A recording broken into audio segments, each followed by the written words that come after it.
What college did you graduate from? I graduated from Kane University in New Jersey. And with what degree? I earned my degree. It was a bachelor's of social work. After graduating college, what was your first full-time job? As a social worker, I did an internship my senior year, which was at a girls' residential facility in Newark, and I met women who worked for the Division of Youth and Family Services. Upon graduation, I was lucky enough to get hired with DIFAS in Newark, and I worked there for almost 6 years. So what made you go into probation? Well, working for the Division of Youth and Family Services, I did a lot of work that involved the courts and criminal justice to a certain extent with litigation with parents and children. And I realized that I wanted to expand on that, and the federal government had such great opportunities. A good friend of mine had left DIFAS to go work for probation, and once I heard about it and realized the potential and what I could do in a federal job, I pursued that. While in college, did you take a lot of writing courses or any writing courses? Absolutely. Majoring in social work, which in turn is the same thing with the criminal justice field. There's a lot of writing, a lot of documenting. Investigative work must be documented in order for it to mean anything. So I took a lot of writing courses throughout college. Within your job, does it require a lot of writing, and in what ways do you write? Yes. The writing within our job is paramount from the beginning to the end. Initial interview process requires written examples, which, if they're not really good, you probably won't even get your foot in the door. Once you're in the agency, from the beginning, if an offender, from the time they are either found guilty from a jury or they plead guilty, we're assigned to write a pre-sentence report. And that is an extensive document through investigation, and it involves mental health history, substance abuse history, criminal history, the offense conduct, all the details of what this person did in their offense, everything about their families. And that document goes to federal courts, to the judges, to attorneys. It follows that person throughout their term in the prison.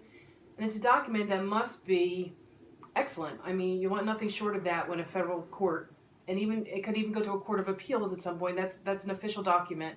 And the writing skills must be really good to do that. So, and then ultimately, when you supervise offenders, at some point, if they violate their supervision, we then do other documents also to explain the violation conduct, and again, all those background information, and that too goes to federal judges. So it's a document that must be accurate, truthful, and well written.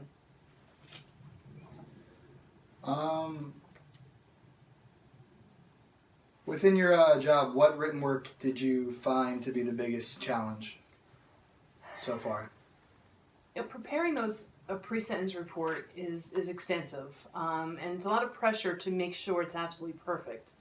Having an offender who would have, and we've had offenders who have extensive criminal histories, who have significant mental health issues and substance abuse histories, and have lived all over the country and all over the world and have numerous jobs. Every piece of information that is about that person has to go into this document. And you know that the federal judge is reviewing that. The pressure's on to make sure that's absolutely accurate, because at some point you could be put on the stand to testify to those facts. And it needs to be, it's a lot of pressure when you go into court and you know it needs to be perfect. So do you enjoy writing personally? I love to write, and in all respects. I love creative writing. I think it's something that I've liked since I was a youngster. I've often kept years and years of journals, and even the kind of writing I do now is investigative, and it's factual, but it's still a final product that is something to be proud of. So I really enjoy writing, and in the end, a final product that you get, a compliment, or your supervisor thinks is great, or a federal judge compliments you on the stand. It's an accomplishment, and I enjoy writing. Is there anything about writing that gets you nervous or anxious? I know you talked about going into court, like in front of the judges.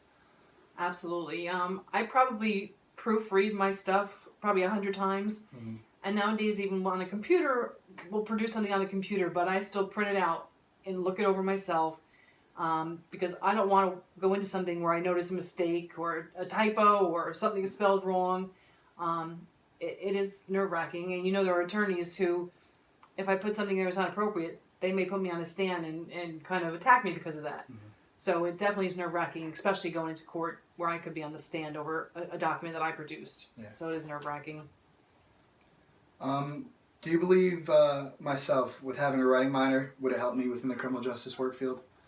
There's no doubt in my mind, because I think to become in my field as a federal probation officer, it's a difficult job to secure, and the writing skills are paramount, because nothing else matters if you can't document well what you've done, what you've investigated, what you want to get across to the courts. Your writing skills are what's going to help you as a police officer. Every criminal justice agency requires specific, truthful, factual written documents.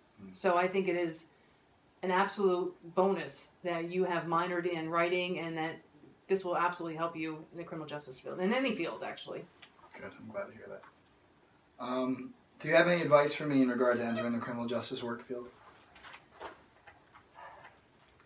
I would say continue on with taking care of yourself physically, because as far as the law enforcement end of it, continue with your education as far as writing skills, investigative skills. Continue to strive to want to help people, and at the same time abide by a court order and understand that you want to uphold the law, and at the same time want to help somebody get through a time where they can be a better person. So I think you just kind of weigh out the pros and cons about helping someone, at the same time making sure they're doing what they're supposed to do in the community. All right, well, that's pretty much everything I have for the interview. Thank you very much for meeting with me. I really appreciate it. You're welcome. Thank you. Good luck.